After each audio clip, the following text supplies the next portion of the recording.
ಈ ಸ್ಟೇಜ್ ಮೇಲೆ ಬಂದ್ಬಿಟ್ಟು ನಾನೇನು ಅಂತ ತೋರಿಸ್ತೀನಿ ಅಂತ ಹೇಳ್ತಾ ಇದ್ರು ಸುದೀಪ್ ಸರ್ ಹತ್ರ. ಏನಾದ್ರು ತೋರಿಸಿದ್ರ ಸರ್? ಏನಿಲ್ಲ, ಅವ್ರ ಮೈ ಮೇಲಿರೋ ಟಾಸ್ಕ್ ಅದು ಅಲ್ಲ ಟಾಟಾಗಳು ಅವನ್ನ ತೋರಿಸಿದ್ರು ಮೇಡಮ್. ಏನೇನಿಲ್ಲ, ಜಿರ್ಲೆ ಅಂದರೆ ಹೆಂಗಿರ್ತದೆ ಮೇಡಮ್, ಅದು ಹಂಗೇನೆ ಮೇಡಮ್. ಎಲ್ಲವರ ಟಾಟ್ಗಳು ನೋಡಿಕೊಂಡು ಸುಮ್ಮನೆ ಅಲ್ಲಿ ಏನಾಗಿದೆ ಅಂದರೆ, ಈಗ ಬಿಗ್ ಬಾಸ್ ಅಂದರೆ ಸುಮ್ಮನೆ ಅರ್ಚಾಡ್ಕೊಳ್ಳೋದು, ಏನೋ ಒಂದು ಕಂಟೆಂಟ್ ಕ್ರಿಯೇಟ್ ಮಾಡಿಕೊಂಡು ಕೂಗಾಡೋದು, ಅಷ್ಟು ಬಿಟ್ಟರೆ ಇನ್ನೇನಿಲ್ಲ ಮೇಡಮ್. ಅಷ್ಟೇ ಟ್ಯಾಟ್ಗಳು ತೋರಿಸಿದ್ದವರು. ಇನ್ನು ಧ್ರುವಂತ್ ಅವರು ಮಲ್ಲಮ್ಮ ಅವ್ರಿಗೆ ಅವರು ಸ್ಟ್ರಾಂಗ್ ಅಂತ ಅನ್ನಿಸ್ತಿದ್ಯಾ? ಅದರ್ವೈಸ್ ಧ್ರುವಂತ್ ಅವ್ರಿಗೆ ಮಲ್ಲಮ್ಮನೇ ಸ್ಟ್ರಾಂಗ್ ಅಂತ ಅನ್ಸುತ್ತೆ? ಅಂದ್ರೆ ಯಾರಿಂದ ಯಾರಿಗೆ ಸಿಗ್ತಿದೆ ಒಂದು ಪಾಸಿಟಿವ್ನೆಸ್ ಅಂತ? ಪಾಸಿಟಿವ್ನೆಸ್ ಮಲ್ಲಮ್ಮ ಸಿಗ್ತದೆ ಮೇಡಮ್. ಎಲ್ಲ ಒಂದು ಕಡೆಗೆ ಧ್ರುವಂತ್ ಅವರು ವೀಕ್ನೆಸ್ ಆಗ್ತಾ ಇದ್ದಾರೆ. ಯಾಕಂದರೆ ಅಲ್ಲಿ ಯಾರೂ ಕೂಡ ವೀಕ್ನೆಸ್ ಅಲ್ಲ, ಎಲ್ಲರೂ ಬಲಿಷ್ಠರೇ, ಎಲ್ಲರೂ ಬುದ್ಧಿವಂತರು, ಎಲ್ಲರೂ ಆಟ ಆಡೋಕ್ಕೋಸ್ಕರನೇ ಬಂದಿರೋದು, ಎಲ್ಲರೂ ಮೈಂಡ್ ಸೆಟ್ ಆಗೇ ಬಂದಿರೋದು. ನಾವು ಈಗ ನೀವು ಕೂಡ ನಮ್ಮ ಜೊತೆ ಬಂದಾಗ ನಾವು ನಿಮಗೆ ಹೇಳ್ಕೊಡೋಕ್ಕಾಗಲ್ಲ, ನೀವು ರೆಡಿಯಾಗಿ ಯುದ್ಧಕ್ಕೆ ರೆಡಿಯಾಗೇ ಬಂದಿರೋರು, ಅವರು ಯುದ್ಧಕ್ಕೆ ರೆಡಿಯಾಗೇ ಬಂದಿರೋದು, ಅವ್ರಿಗೆಲ್ಲ ಗೊತ್ತಿದೆ ಮಲ್ಲಮ್ಮ ಅವ್ರಿಗೆ. ಧ್ರುವಂತ್ ಅವರು ಬಳಸ್ಕೊಳ್ತಿದಾರ, ಅವ್ರನ್ನ ಯೂಸ್ ಮಾಡ್ಕೊಳ್ತಿದಾರ, ಅವ್ರಿಗೆ ನಾನು ಸಪೋರ್ಟ್ ಮಾಡ್ತೀನಿ, ಅವ್ರಿಗೆ ಹೇಳ್ಕೊಡ್ತೀನಿ ಅಂತ ಎಲ್ಲ ಹೇಳ್ಬಿಟ್ಟು.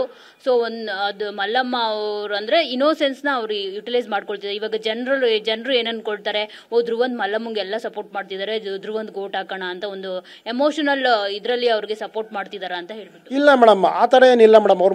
ಅವ್ರಿಗೆ ಅಕ್ಷರ ಜ್ಞಾನ ಇಲ್ಲ, ಮತ್ತು ಅಲ್ಲಿ ಅದು ಟಾಸ್ಕ್ ಆಡಕ್ಕೆ ಬರೋದಿಲ್ಲ ಅಂತ ಹೇಳೋ ಮಾನವೀಯತೆ ದೃಷ್ಟಿಯಿಂದ ಹೇಳ್ತಿದ್ರೆ ಹೊರತು, ಧ್ರುವಂತ್ ಅವರು ಗೆಲ್ಲೋದಕ್ಕೋಸ್ಕರನೇ ಬಂದಿರೋದು. ಅಕಸ್ಮಾತ್ ನಾಮಿನೇಟ್ ಏನೋ ಅಂತ ಬಂದಾಗ ಅವ್ರು ಫಸ್ಟ್ ಮಾಡೋದೇ ಇವ್ರನ್ನೇ ಮೇಡಮ್. ಅವರು ಆಲ್ರೆಡಿ ಮಾಡಿದ್ದಾರೆ. ಈಗ ಕಾವ್ಯದಿಂದ ಗಿಲ್ಲಿಗೆ ಯೂಸ್ ಆಗ್ತಿದ್ಯಾ, ಗಿಲ್ಲಿಯಿಂದ ಕಾವ್ಯಗೆ ಪ್ಲಸ್ ಆಗ್ತಿದ್ಯಾ, ಹೇಗೆ ಮೇಡಮ್?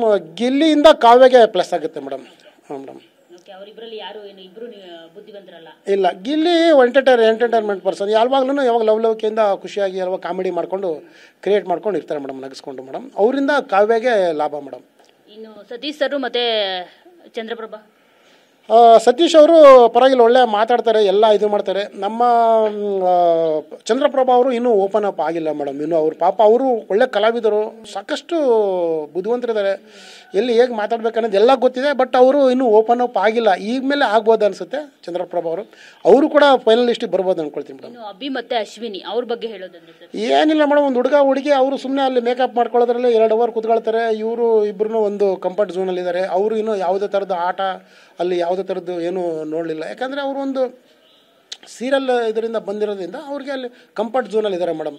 ಅವರು ಒಂದು ಹುಡುಗಿ ಆಗಿರೋದ್ರಿಂದ ಅಲ್ಲಿ ಭಾಳ ಬೇಗನೆ ಅವರು ಸೇವ್ ಆಗಿದ್ದಾರೆ ಮೇಡಮ್. ಮಾಳು ಮತ್ತು ಸ್ಪಂದನ, ಇಲ್ಲಿ ಸ್ಪಂದನೆಗೆ ಮಾಳುವಿಂದ ಅವರಿಗೆ ಬೆನಿಫಿಟ್ ಆಯ್ತು ಅಂತ ಹೇಳ್ತೀನಿ ಮೇಡಮ್. ಮಾಳು ಅವರು ಸ್ವಲ್ಪ ಪರವಾಗಿಲ್ಲ, ಅವರು ನಮ್ಮ ಉತ್ತರ ಕರ್ನಾಟಕದ ಭಾಷೆ ಮಾತಾಡಿ ಅರ್ಥ ಆಗದೇ ಇದ್ರೂ ಕೂಡ ಅವರು ಅಡ್ಜಸ್ಟಬಲ್ ಆಗ್ತಾರೆ. ಇಲ್ಲಿ ಸ್ಪಂದನ ಅವ್ರದ್ದು ಥರದ್ದು ಏನೂ ಇಲ್ಲ, ಬ್ಯೂಟಿ ಪ್ರದರ್ಶನ ಅಷ್ಟೇ ಮೇಡಮ್.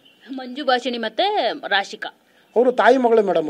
ಅವರು ಅಲ್ಲಿ ಒಂದು ಯುನಸೆಂಟ್ ಆಗಿ ಆಟ ಆಡ್ತಾ ಇದ್ದಾರೆ. ಅವರು ಕೂಡ ಅವಕಾಶಗಳು ಸಿಕ್ಕರೆ ಅವರು ಕೂಡ ಬ್ಲಾಸ್ಟ್ ಆಗ್ತಾರೆ ಮೇಡಮ್. ಅಂದರೆ ಎಲ್ಲ ಓಪನ್ ಅಪ್ ಆಗಿ ಇದು ಮಾಡ್ತಾರೆ ಮೇಡಮ್. ಅಶ್ವಿನಿ ಅವ್ರ ಬಗ್ಗೆ ಹೇಳೋದಾದ್ರೆ, ಅವರು ರಾಜಮಾತೆ ಫೀಲಿಂದ ಕೆಳಗಡೆ ಇಳಿಬೇಕಾ ಹೇಗೆ ಅಂತ? ಇಲ್ಲ, ರಾಜಮಾತೆ ಫೀಲಿಂಗಿಂದ ಕೆಳಗಡೆ ಇಳಿದ್ರೆ ಅವರು ಆಟನ ಗೆಲ್ಬೋದು. ಅದೇ ಮೂಡಲ್ಲಿದ್ದರೆ ಎಲ್ಲರೂ ವಿರೋಧ ವ್ಯಕ್ತಪಡಿಸ್ತಾರೆ. ಆಮೇಲೆ ರಾಜ್ಯ ಕಳ್ಕೊಳ್ಬೇಕಾಗತ್ತೆ. ಅರಸರು ಇದ್ದಾರೆ, ಈಗ ಸೇವಕರಾಗಬೇಕಾಗತ್ತೆ. ಮತ್ತು ಅವ್ರೇನು ರಾಜ್ಯರ ಅರಸರಾಗಿದ್ದಿರೋ ಮತ್ತೆ ಅದನ್ನು ಉಲ್ಟಾ ಆಗುತ್ತೆ, ಮಾಡಿದುಣ್ಣ ಮಾರ ಥರ ಆಗುತ್ತೆ. ಯಾಕಂದರೆ ಅಧಿಕಾರ ಯಾವತ್ತೂ ಶಾಶ್ವತ ಅಲ್ಲ. ಇವತ್ತು ಕತ್ಲಾಗಿದೆ, ನಾಳೆ ಬೆಳಗ್ಗೆ ಬರಲೇಬೇಕು. ಇವತ್ತು ಹಿಂಗಿದೆ, ನಾಳೆ ಹೆಂಗಿರುತ್ತೆ ಅಂತ ಗೊತ್ತಿಲ್ಲ. ಅವರು ರಾಜಮಾತೆಯಿಂದ ಇನ್ನೂ ಹೊರಗಡೆ ಬಂದಿಲ್ಲ ಮೇಡಮ್. ಬರಬೇಕು. ಧನುಷ್ ಮತ್ತೆ ಜಾಹ್ನವಿ, ಧನುಷ್ ಅವರು ಸ್ವಲ್ಪ ತುಂಬ ಯೂನಸೆಂಟ್ ಆಗಿದ್ದಾರೆ. Very intelligent smart guy Dhanush. ಅವರು ಸ್ವಲ್ಪ ಅವ್ರದ್ದೇ ಆದಂಥ ಒಂದು ಸರ್ಕಲ್ ಹಾಕ್ಕೊಂಡಿದ್ದಾರೆ. ನಾವು ಓಪನ್ ಅಪ್ ಆಗಿ ಮಾತಾಡಿಸ್ಬೇಕಂದ್ರೂ ಕೂಡ ಅವ್ರು ಯಾರೊಟ್ಟಿಗೂ ಮಾತಾಡಲ್ಲ. ಯಾಕಂದರೆ ಅವರು ಸೇಫ್ ಝೋನಲ್ಲಿದ್ದಾರೆ. ಅವರು ಒಂಟಿಯಾಗಿ ಬಂದಿರೋದ್ರಿಂದ ಅವ್ರಿಗೆ ಸ್ಟ್ರೆಂತ್ ಜಾಸ್ತಿನೇ ಇದೆ. ಅವರು ಇನ್ನೂ ಅಷ್ಟು ಆಟನೇ ಇದು ಆಡಿಲ್ಲ. ಒಂದು ಟಾಸ್ಕಲ್ಲಿ ಗೆದ್ದಿದ್ದಾರೆ ಧನುಷ್ ಅವರು. ಮತ್ತು ಇವರು ಜಾಹ್ನವಿ ಅವರು ಇನ್ನೂ ಭಾಳ ಸೈಲೆಂಟಾಗೇ ಇದ್ದಾರೆ. ಇನ್ನೂ ಅವಕಾಶಗಳು ಯಾವುದೂ ಬಂದಿಲ್ಲ. ಅವ್ರೂ ಓಪನ್ ಅಪ್ ಆಗಿಲ್ಲ ಮೇಡಮ್. ಧ್ರುವಂತ್ ಮತ್ತು ಮಲ್ಲಮ್ಮ ಪರವಾಗಿಲ್ಲ ಮೇಡಮ್, ಎಲ್ಲ ಟಾಸ್ಕಲ್ಲಿ ಇದು ಮಾಡ್ತಾರೆ. ಅವರು ತುಂಬ ಸ್ಟ್ರಾಂಗ್, ಮೆಂಟಲಿ ಎಲ್ಲ ಫಿಸಿಕಲಿ ಸ್ಟ್ರಾಂಗ್ ಇದ್ದಾರೆ. ಸ್ವಲ್ಪ ಅಕ್ಷರದಲ್ಲಿ ಸ್ವಲ್ಪ ಅವರು ವೀಕ್ ಇದ್ದಾರೆ. ಅದರಿಂದ ಕಂಪೇರ್ ಮಾಡಿದ್ರೆ ಧ್ರುವಂತರ ವೀಕ್ ಮೇಡಮ್. ಈಗ ಕಾಕ್ರೋಚ್ ಅವರು ಅಸುರ ಆಗಿದ್ದಾರೆ. ಈಗಿನ ಪ್ರೋಮೋದಲ್ಲಿ ಅವರು ಹಸುರ ಆಗಿದ್ದಾರೆ, ಚೆನ್ನಾಗಿ ಆಟ ಆಡಿಸ್ತಾರೆ ಅಂತ ಅನ್ನಿಸ್ತಿದೆ. ಇಲ್ಲಿರೋ ಎಲ್ಲರೂ ಸೇರ್ಕೊಂಡು ಅವ್ರಿಗೆ ತಿರುಗಿ ಬೀಳ್ತಾರೆ ಅಂತ ಅನ್ನಿಸ್ತಿದೆ. ಇಲ್ಲ ಮೇಡಮ್, ಅದೀಗ ಅರಸರು ಅಂತಂದರೆ ಅವ್ರ ಅರಸರು ಏನು ಅಸುರ ರಾಕ್ಷಸ. ಇವಾಗ ಟಾಸ್ಕ್ ಕೊಟ್ಟಿದ್ದಾರೆ, ಇವಾಗ ಮೇನ್ ರಾಕ್ಷಸ ಕಾಕ್ರೋಚ್ ಸುದ್ದಿ ಎಲ್ಲರೂ ಆಟ ಆಡಿಸ್ಬೇಕು, ಈವನ್ ಒಂಟಿ ಜಂಟಿ ಎಲ್ಲರೂ. ಇಲ್ಲ, ಅವರು ಆಟ ಆಡಿಸ್ತಾರೆ. ಉಲ್ಟಾ ಆದರೆ ಎಲ್ಲರೂ ಒಗ್ಗಟ್ಟಾಗಿ ಇವ್ರನ್ನ ಮಲಗಿಸ್ಬಿಡ್ತಾರೆ ಮೇಡಮ್.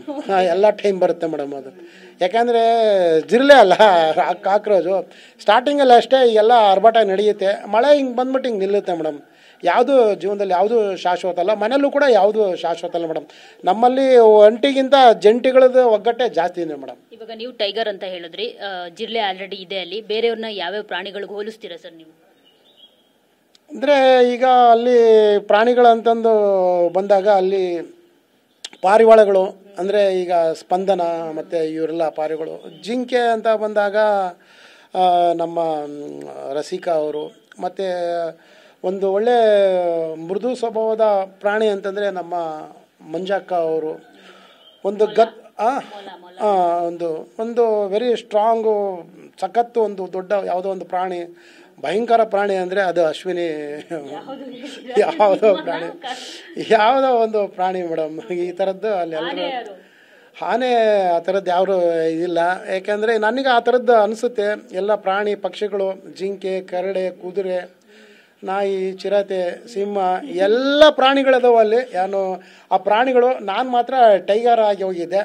ಅಲ್ಲಿ ಎಲ್ಲರೂ ಟೈಗರ್ನೇ ಆಚೆ ಕಡೆಗೆ ಓಡಿಸ್ಬಿಟ್ರು. ಇನ್ನು ಪ್ರಾಣಿಗಳು ಕೆಲವೊಂದು ಇದಾವೆ ಮೇಡಮ್ ಅಲ್ಲಿ. ಇವಾಗ ನಿಮ್ಮ ನೆಕ್ಸ್ಟ್ ಸ್ಟೆಪ್ ಏನು? ಬಿಗ್ ಬಾಸ್ ಏನಾದರೂ ಮತ್ತೆ ನಿಮ್ಮನ್ನ ಕರೆದ್ರೆ ಹೋಗ್ತೀರಾ ಅಂತ? ಖಂಡಿತವಾಗಿದೆ ಮೇಡಮ್, ಅದಕ್ಕೋಸ್ಕರ ನಾನು ಕಾಯ್ತಾ ಇದ್ದೀನಿ. ಆ ಥರದ್ದು ಅವಕಾಶ ಭಗವಂತನಿಗೆ ಗೊತ್ತು. ಈ ಮುಂದೆ ಏನಾಗುತ್ತೆ ಅಂತ ನಾಳೆ ಬಗ್ಗೆ ನನಗೆ ಗೊತ್ತಿಲ್ಲ ಮೇಡಮ್. ನಮ್ಮದು ಫೋಟೋ ಕಾಲ್ ಏನಿದೆ ಬಿಗ್ ಬಾಸ್ದು, ಆ ಪ್ರಕಾರವಾಗಿ ನಾನು ಕಾಲ್ ಬಂದರೆ ಅದು ಅಟೆಂಡ್ ಮಾಡ್ತೀನಿ ಮೇಡಮ್, ಹೋಗಿ ಭಾಗವಹಿಸ್ತೀನಿ ಮೇಡಮ್. ಬಟ್ ಹಳೆ ಥರ ಅಲ್ಲ, ಈಗ ಬೇರೆ ಥರದ್ದೇ ಎಂಟ್ರಿನ ಇದು ಮಾಡ್ತೀನಿ. ಯಾಕಂದ್ರೆ ಎಲ್ಲಿ ತಪ್ಪಾಗಿದೆ ಅನ್ನೋದು ನನಗೆ ಇವಾಗ ಮನವರಿಕೆ ಆಗಿದೆ ಮೇಡಮ್. ಒಳ್ಳೆ ಸಂಭಾವನೆ ತಗೊಂಡಿದ್ದೀರಾ ಈಗ ನೀವು?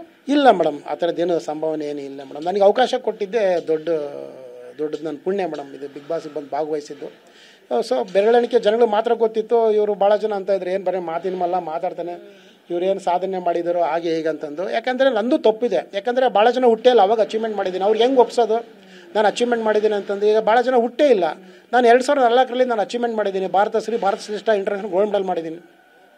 ಅವ್ರುಗಳಿಗೆಲ್ಲ ಇವತ್ತು ಇದನ್ನು ಸೋಷಿಯಲ್ ಮೀಡಿಯಾದಲ್ಲಿ ನಾನು ಈ ಥರ ಏನೋ ಒಂದು ಸಾಧನೆ ಮಾಡಿದೆ ಅಂದಾಗ ಓ ಪುಂಗಪ್ಪ ಅಂತ ಹೇಳ್ತಾರೆ, ಏನೋ ಬಿಡ್ತಾನೆ ರೀಲು ಅಂತ. ಯಾಕಂದರೆ ಅವ್ರದ್ದು ತಪ್ಪಲ್ಲ, ತಪ್ಪು ನಂದು. ಅವರು ಹುಟ್ಟೋಕ್ಕಿಂತ ಮುಂಚೆ ಮಾಡಿರೋದು ನನ್ನ ತಪ್ಪು. ಅದನ್ನು ಪ್ರೂವ್ ಮಾಡೋದಕ್ಕೋಸ್ಕರ ನಾನು ಬಿಗ್ ಬಾಸ್ ಮನೆ ಒಳಗಡೆಗೆ ಬಂದಂಗೆ ಆಯ್ತು madam. Sir, thank you so much. ನೀವು ತುಂಬಾ ಸಾಧನೆ ಮಾಡಿದ್ದೀರಾ ಲೈಫ್ನಲ್ಲಿ. ನಿಮ್ಮಂಥ ಸಾಧಕರನ್ನ ಮಾತನಾಡಿಸಿದ್ದು ತುಂಬಾ ಖುಷಿ ಆಯಿತು. ನಿಮಗೆ ಒಳ್ಳೇದಾಗಲಿ, ಮತ್ತೆ ಬಿಗ್ ಬಾಸ್ ಆಫರ್ ಬರಲಿ ನಿಮಗೆ. ನಿಮ್ಮ ಜೀವನದಲ್ಲೂ ಅಷ್ಟೇ ಮತ್ತು ವೃತ್ತಿ ಬದುಕಿನಲ್ಲೂ ಅಷ್ಟೇ ಒಳ್ಳೆ ಸಕ್ಸಸ್ ಸಿಗಲಿ ಸರ್. ಒಳ್ಳೇದಾಗಲಿ ನಿಮ್ಗೆ. Thank you so much.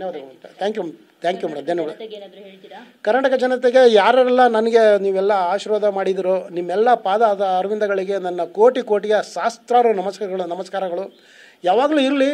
ಈ ನಿಮ್ಮ ಕರಿಬಸಪ್ಪ, ನಿಮ್ಮ ಹುಡುಗ, ಬಡತನದಲ್ಲಿ ಬೆಳೆದಿರುವ ಕನ್ನಡ ನಾಡಿನ ಕರುನಾಡ ಕಂದ ಕರಿಬಸಪ್ಪ ಇರಲಿ. ನಿಮ್ಮೆಲ್ಲರ ಆಶೀರ್ವಾದ ಕರಿಬಸಪ್ಪ ಮೇಲೆ. Thank you sir. ನೀವು ನೋಡೋದಕ್ಕೆ ಮಾತ್ರ ಕಟ್ಟುಮಸ್ತಾದ ದೇಹ, ಆದರೆ ನೀವು ದಾವಣಗೆರೆ ಬೆಣ್ಣೆ ಥರ ಮನಸ್ಸಿನವರು. ಒಳ್ಳೇದಾಗಲಿ ಸರ್.